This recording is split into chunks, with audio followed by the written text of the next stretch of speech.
Alright, time for another DraftScience video presentation.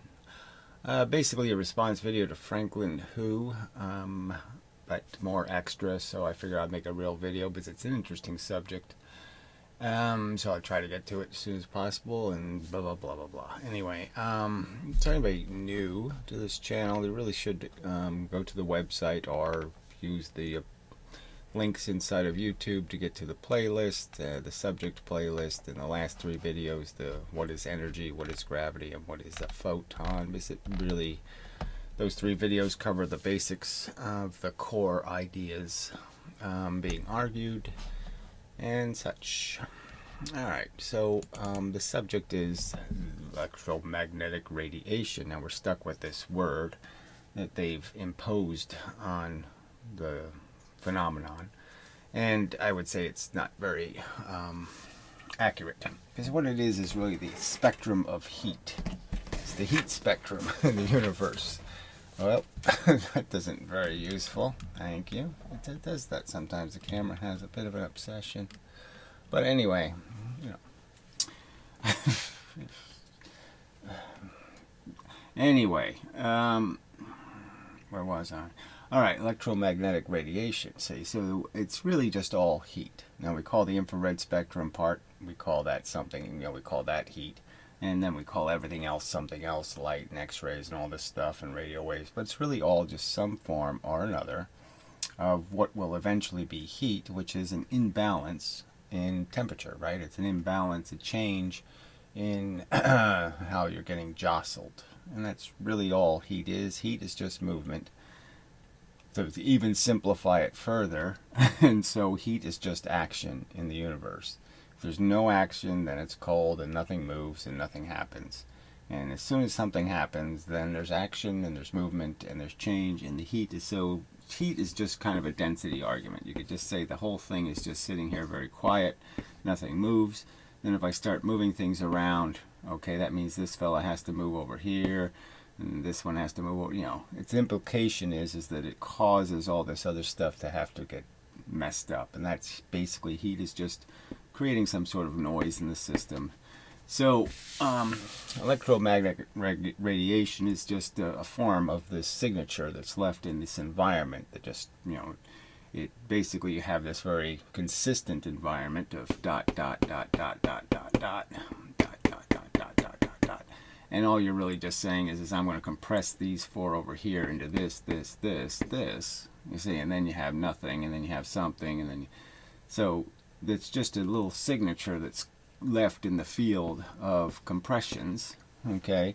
So it goes with the wave theory in that sense. I guess you really can't see that if I do things that small, but I think you got the idea that this,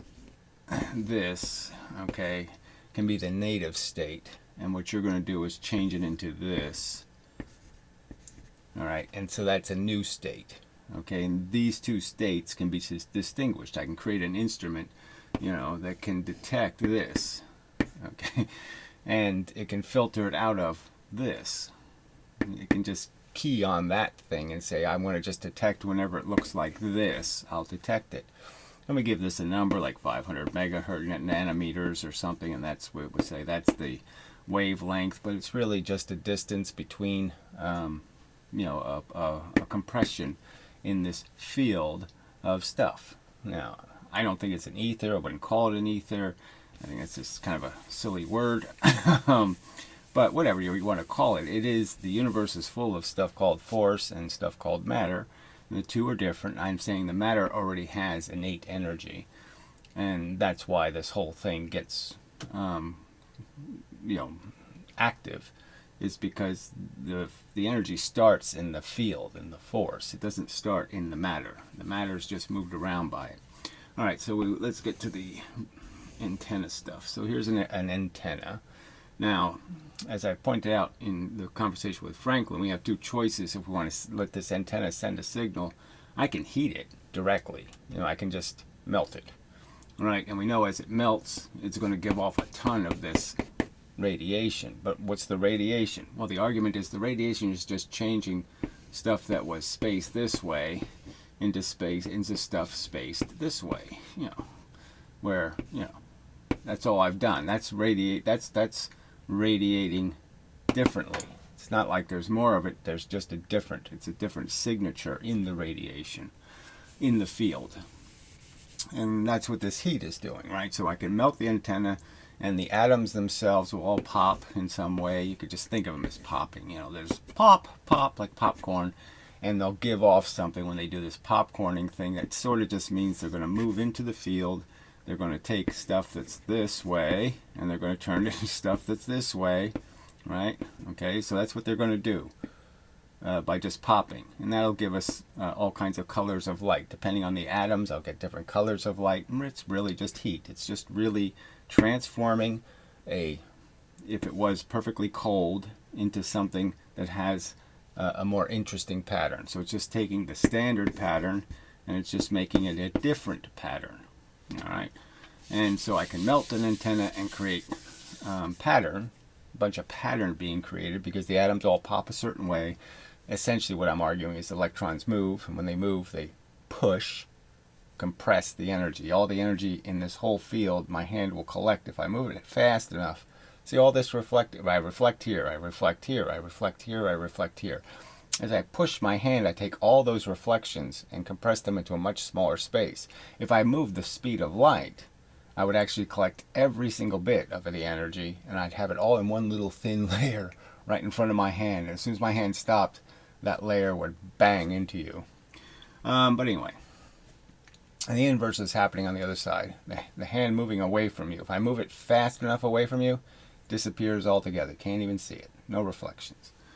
That's the principle. All right, so anyway, we pump electricity into the wire. So we can pump in so much electricity that the antenna melts, and it creates all kinds of radiations, all kinds of new patterns. All right, it'll create X-rays, maybe it'll create some gamma rays, it'll create all kinds of rays as the atoms explode. But most particularly, it'll create the ones that are particular to the antenna you're melting, and the temperature you've gotten it to. But anyway, I don't want to get into too complicated a conversation. And so we don't have to put the actual compression frequency in. See, this would be say if I put electricity in at a frequency at 500 megahertz, that's one we can create. Then I'm actually causing the antenna to move.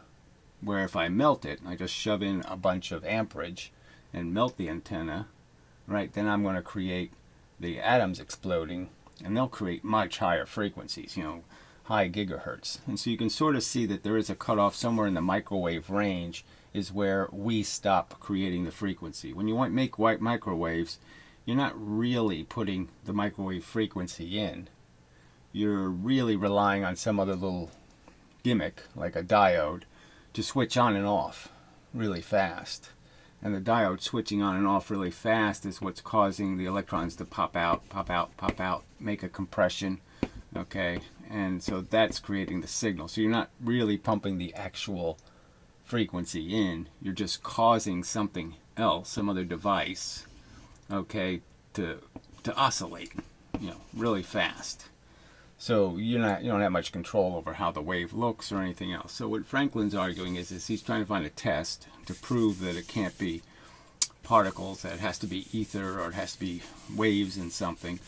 And unfortunately, I don't think this particular test will work. So his idea is to put a shaped wave in, okay, not a sine wave, and then see if he can receive the shaped wave.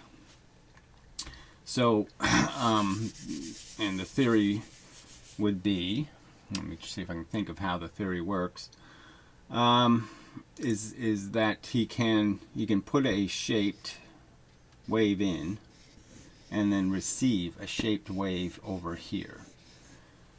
Now, the trick is that when we receive this stuff, we're just receiving a frequency. So let's say the wave is coming out of here, okay, in the sense that we're pushing voltage. So this really just represents voltage increases. So I could just draw it as a bunch of little lines representing voltage increases. Decreases in voltage, increases in voltage. So it already has a binary part to it, in the sense that it's not really a continuous thing.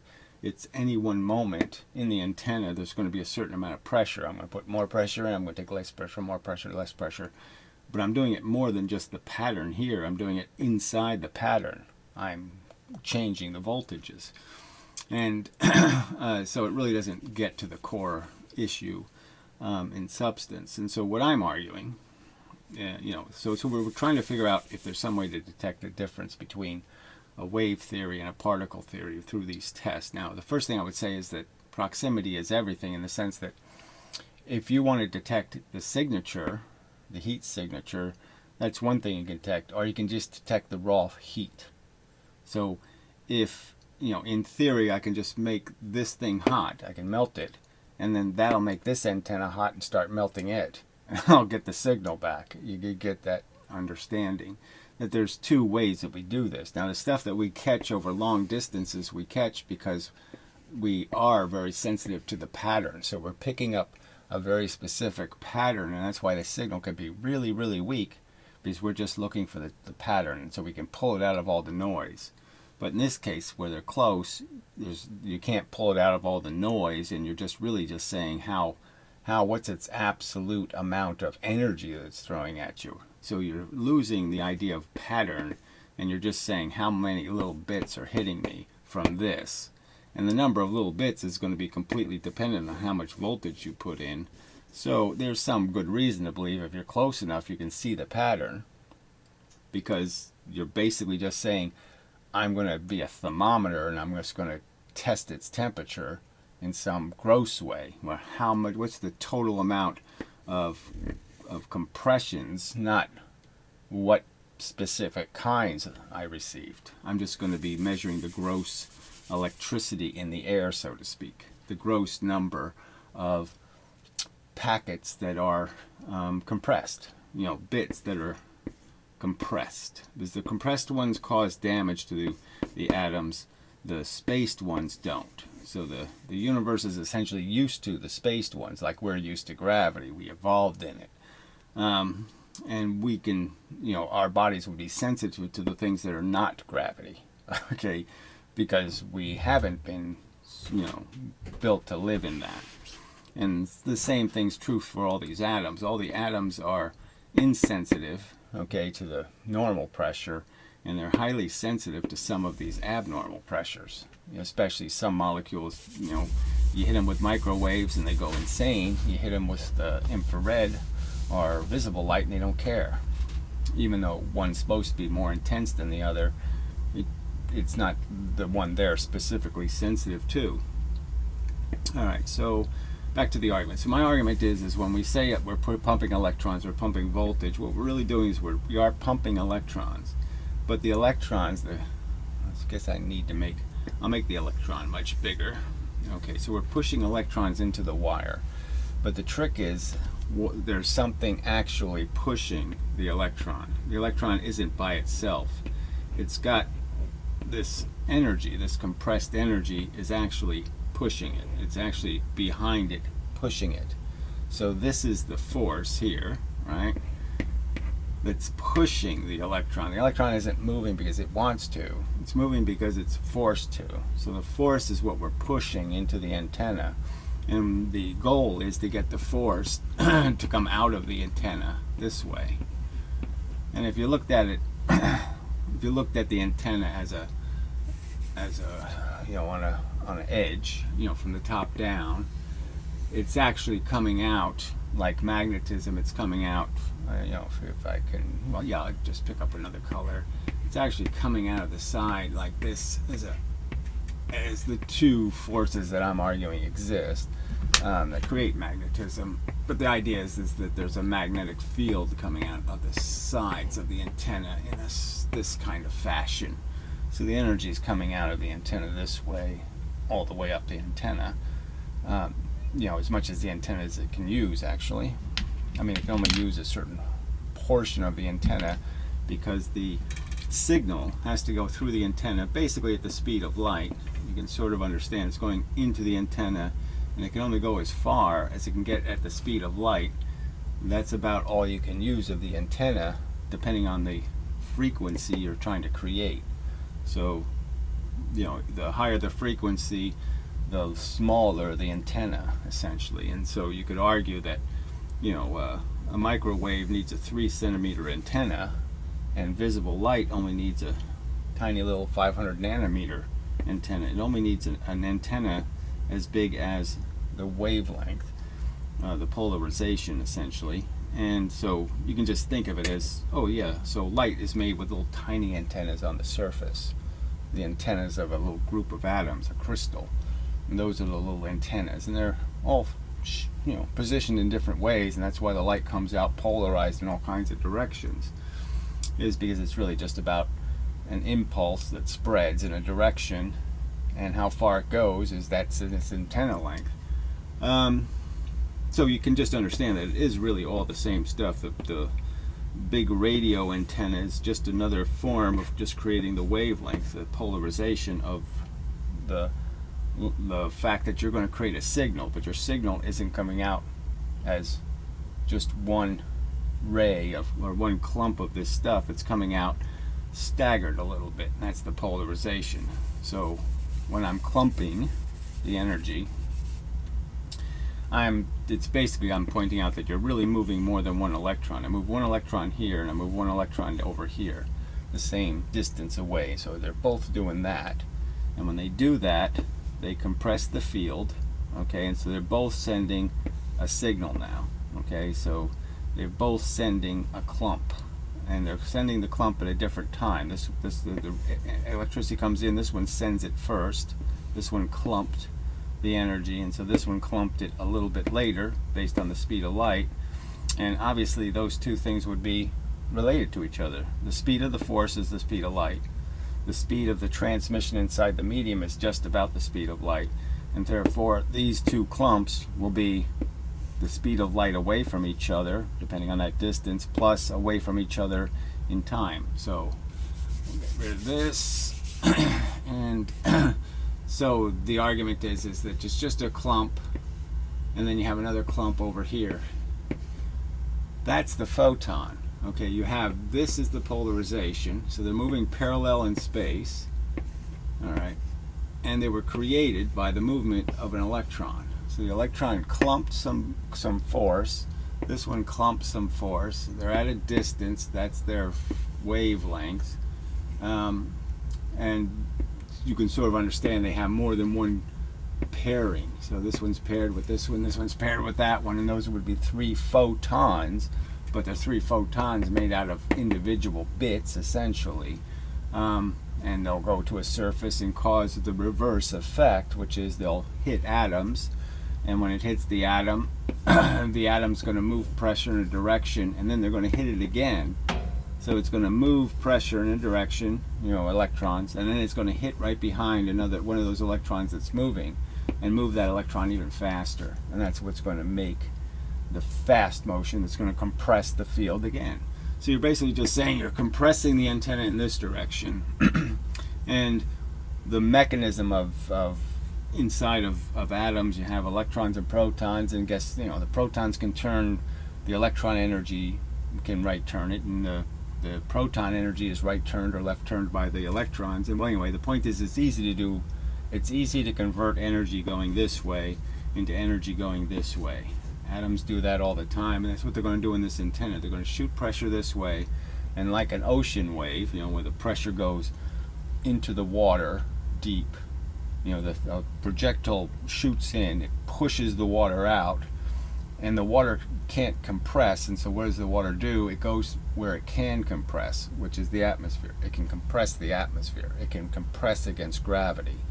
And then gravity pushes back down, and the energy has to go back into the system and try to get forward. And so it just keeps moving the way forward by making compressions in the wrong direction. So the same thing's going to happen here.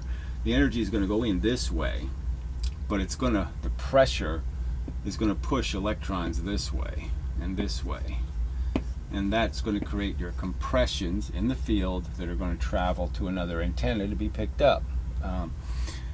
And so if I put in a signal that has electrons moving because they're being pushed by force, that force will be converted into energy in this direction.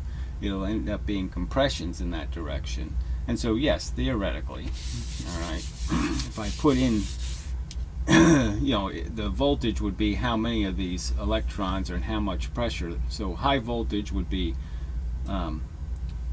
electrons moving very fast, almost having a gamma ray behind them, and low voltage would be having a lot of electrons with a small amount of energy pushing them.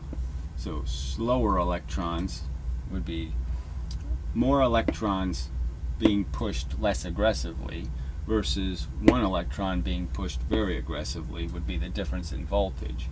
And I'm going to be pumping a voltage in, and as I change the voltage, all right, obviously that's going to be seen in the antenna and what it does.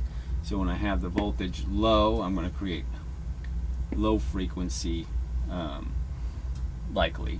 Well, I'm not going to create, no, it's not low frequency. I'm going to create, I'm going to be pushing more atoms. So I'm going to cause more photons per electron. So this gets to the magnetism thing. You can sort of understand that when you want to make a conductor magnetic, you need to use a low voltage because you want to affect more atoms. If I put high pressure in, I just end up affecting one electron to another electron to another electron and another electron. I just make those electrons move quickly. But if I put in a lot of voltage, a lower voltage at a high amperage, it means a high number of electrons, well then I'll affect lots of atoms in the material and I'll magnetize them. By affecting them, I'm distorting their shape and I'm polarizing them. So if I want to make this conductor magnetic, I can't use high voltage because it just shoots right through and affects very few atoms. I need to use high amperage so I can affect a lot of atoms and cause a lot of atoms to become magnetic. Just trying to explain the theoretical origins of the point being made. So anyway, as you change the voltage, again, the voltage is made of binary moments in time, so it doesn't really get to wave particle, because I would argue that clearly as you change the number of electrons you're shooting in, you're going to change the number of photons, the intensity of the signal, and that will be receivable. It's like saying I'm going to make the antenna very hot, very cold, cooler, hotter, colder, hotter, colder, hotter, and I'll be able to pick up hotter, colder, hotter, colder, but I'm not really picking up the exact frequency of the heat. So I'm just saying there's compressions, because this thing's going to be able to sense those compressions. The atoms are going to get jiggled by the compressions. So remember, the point is the atoms are kind of indifferent to the field. They're used to it. The standard field of pressure, they're used to that. That doesn't bother them. They just, yes, it doesn't mean anything. But as soon as I change that field and I create packets of distortion in it, that's when I make the electrons do silly stuff and move out of position. So that's what disturbs the atom. So if I have the antenna close enough, I'm really just saying how many disturbing bits do I have, how many light photons, how many x-rays, how many any kind of radiation. It's going to pick it up and it's going to become heated by that radiation, by the amount of it you're producing. So it's not a very good test to distinguish between particles and waves. It really won't get to that core issue of whether the signal itself is being created by a simple movement of an electron, and that's all there is. There's an electron moving, and then there's the force right in front of the electron. See, I can't move the light that's way over here, or photons over here, photons over here. I can only move the photons in front of my hand. They're going to hit my hand. So there's a narrowness to the effect I'm creating. I'm not creating some wave that's going everywhere. I'm just essentially creating one that can be, that's creating rays of, these things. These things are rays. They aren't waves throughout all of space.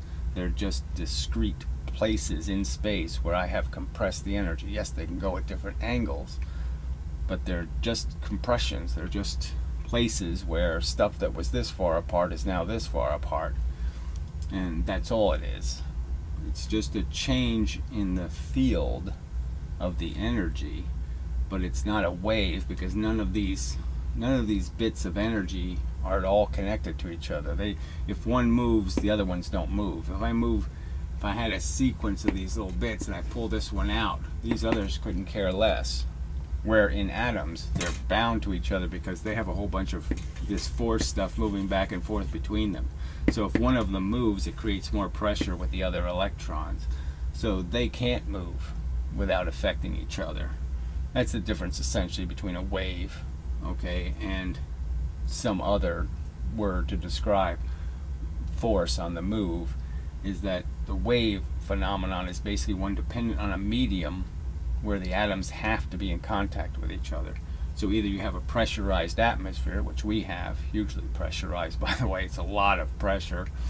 The atoms are forced into very close contact they wouldn't have with each other if they were free. So they're really compressed and they don't like each other. So if one moves, others have to move. Or the atoms are bound because they are actually attracted to each other and stick to each other like water. And therefore if one moves, a whole bunch of them have to move. Well, none of that's happening in free space. The force bits couldn't care less about each other. They're all free agents. And so you're definitely creating rays of force, and you're not creating waves. It has nothing to do with waves. So did I get to the basics here? I think I've covered enough of it to make that print. So it's all just, you could all just qualify it as heat. And heat is just recognizing that the field changed in such a way to cause atoms to do something more than just, jiggle a little bit. Something more dramatic happens because the electron pokes out. The atom changes shape. The atom moving is one thing, but the atom changing shape really affects all the other atoms. So just banging into each other as atoms doesn't mean too much, but changing shape, that forces the other atoms to have to deal with the fact that you've now become polarized. So when the atom changes shape, it essentially becomes polar, and that polarity means all the other atoms get confused because now you have a hot end and a cold end, so to speak, a plus end and a minus end, a north end and a south end. And once you start having north and south ends, then all the other atoms have to decide whether they're going to turn around or do this or do that. So it causes more of an effect. Depending on the pattern of the force is everything. So pattern of force. So it's really, you're just saying a signature in the heat. Any movement is heat, and when you move with a signature, with a pattern, well then we call it electromagnetic radiation. Okay, so that's all you're really saying. The whole electromagnetic spectrum is just saying this is a specific kind of heat. Okay, instead of being heat like this, it's heat like this. It's just different kinds of arrangements, of spacing of the same stuff. So it's all just the same stuff. The stuff is basically heat because it's energy, moving, and you're just giving it a signature. And the signature means, the pattern means that it'll affect certain things certain ways. There really is no, the heat equation that we were given where we're supposed to believe that energy equals Planck's constant times frequency, or however it goes. Frequency is important, but it doesn't tell the whole story. Just like the water example, water is sensitive to the microwaves, but I could hit it with a lot of white light and it's not going to absorb the energy nearly as well. It's not going to get nearly as excited. It's just isn't it's just not a frequency it's particularly sensitive to. So this isn't any kind of absolute statement. I mean, I could argue that absolutely you could understand that the more concentrated the energy, the more that's there in this space, right? So the further spacing I give these little bits, you can understand that that's obviously going to make it different, in terms of what its effect is going to be. Because you can fit more in, tighter spaced, more little bits of energy.